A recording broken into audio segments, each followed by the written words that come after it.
What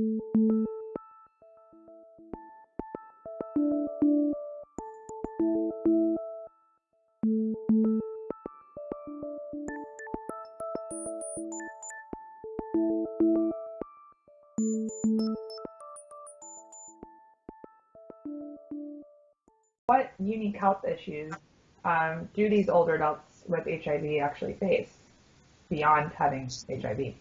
Mm-hmm. Well, this is really a success story that we have so many older adults, not only surviving but thriving now with HIV. But there are a number of challenges to this success, and primarily among them is a very high level of comorbid health conditions.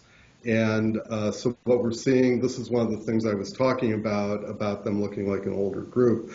We're seeing this condition of multi-morbidity, or having multiple chronic conditions in addition to HIV, that you typically associate with people in their 6th, 7th, and 8th decades, occurring in this group, whose median age now is about 58 years old. So our research, as well as the research of a lot of other people, have found that many of the average number of comorbidities that this group is experiencing is 3. And if you look at comparable data, that's about 3 times what you see in community-dwelling older adults.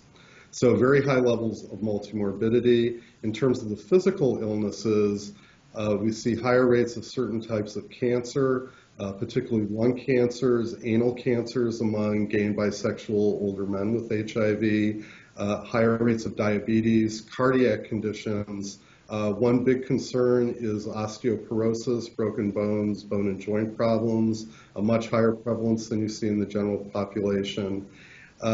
When we're looking at other issues in terms of psychosocial issues like mental health, we see very high rates of depression in this population, about 5 times what you see in community-dwelling elderly, and significantly higher than you see in other groups of adults who have serious chronic conditions, some that are often stigmatized.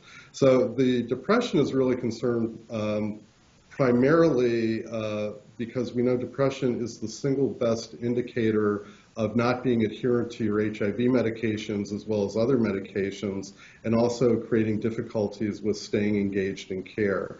And for a population that has this level of multimorbidity, it's very critical that older adults with HIV remain in care, that they're in regular contact with the physician, that they're being screened for these additional comorbidities that they might be at a heightened risk for.